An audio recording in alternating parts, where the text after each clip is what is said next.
We're going to talk next about the three stages of labor as it relates to birth. These things we're going to talk about in class, in person, so just hold off on that. But there are three stages of birth. The first stage is called dilation. So think about what you know dilation to mean, or if something is dilated or dilating. Like if you go to the eye doctor and the eye doctor dilates your eyes, it means it opens up.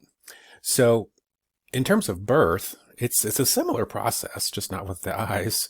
Dilation usually lasts 12 to 24 hours in the first birth. It's interesting that when a woman gives birth for the first time, it usually takes longer than subsequent births. So if you were the second or third child that your mother had, your birth probably went faster than your older sibling. Um, yeah, so 12 to 24 hours in the first birth. It can be as short as 4 to 6 hours in later births. What happens is the woman's body contracts in places and expands, that dilates in places to allow the baby to pass through. I'm sure you've heard this term before, contractions. To contract, think about what that means. It means to kind of seize up. So what happens with contractions is a woman's cervix, well, we'll take a look at what that structure is in a minute, but a woman's cervix kind of seizes up, but then it also opens to allow the baby to come through. As you probably know, contractions can be very, very painful. And especially if it's the first birth and contractions are lasting this long, it can be really tough on a woman. So next, as part of stage one, what happens is something called transition. And this is when those contractions become even more intense and painful. And it's toward the end of the dilation stage. So usually, not always, but usually when contractions start, they're not as painful as kind of towards the end of stage one here. Okay, so a little graphic that may help. This is kind of a side cross view of a pregnant woman's body. So remember, with dilation, the cervix, which is right here, is what is contracting and ultimately dilating. So you see the baby here. There's the vagina. The baby's going to have to come out here. So the cervix is going to kind of open and contract and then open to allow the baby to come through. So that's stage one. Okay. If we move on to stage two is called expulsion. So think about what that means. Think about what it means to expel something. If you got expelled from Wesleyan, it would be bad. That it would mean that you had to leave. If you get expelled or expelled in the expulsion stage, that means the baby's going to be born.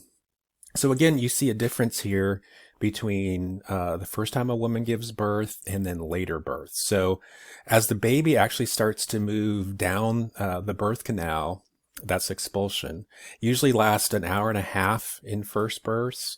It's quite a bit shorter in later births, 20 minutes. So the baby actually moving and moving through, beginning to move through the cervix is the expulsion stage. The contractions continue. They're still painful, but the contractions are serving to move the baby down the birth canal. You've probably heard this term before, maybe, crowning. Crowning is when a baby's head first starts to appear. You see this a lot in movies, a woman is giving birth and someone will say, "I can see the head." That's crowning. Okay, so let's take a look next at some graphics of expulsion or stage two. And I have to tell you, when I was looking for some pictures of this, I found some actual photos that I thought would disturb you. So I did not use those. These are just drawings, right? So you see here, the baby's head is emerging. You see here crowning. This is probably actually a little bit beyond crowning because you can see the baby's ears have emerged here. So crowning is when the head first appears. Okay. So this is probably a better representation of crowning here. The head emerges, as you probably know. We're born typically head first if things are going correctly. And so we're expelled. We're expelled, which means, at the end of stage 2, the entire baby has emerged. Okay. And you may be thinking, well, isn't that it? Isn't that the end of the birth process? Well, there's one more stage, right? 3 stages. What could possibly be left? Well, you may or may not know this because if you've never been around a woman who's given birth, they don't tend to show this on movies and TV shows. But the 3rd stage of labor is called placenta delivery or afterbirth. So remember when we talked about the placenta is the life support system that connects the mother to the baby. That becomes detached from the mother's uterus, and it's delivered. Okay, so the umbilical cord comes out, the placenta comes out. Again, you don't see this on movies. They're not like, oh, here comes the placenta. That's not how it works in movies anyway, but it is how it works in reality. All right, so stage 3 is the placenta and the umbilical cord emerging and being extracted.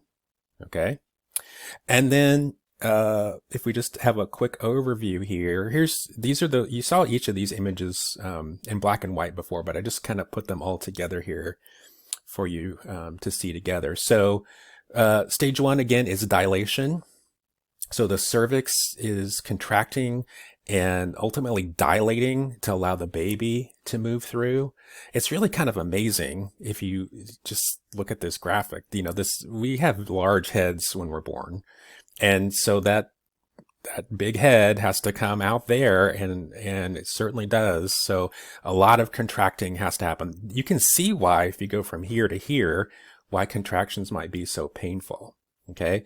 So stage 2, expulsion. It's when the baby starts to move down the birth canal, starts with the crowning, and then ends when the baby is out, when the baby has emerged and is born. And then stage 3, once again, is the placenta delivery and afterbirth. So that stuff emerges. And really, that's the end of the birth process.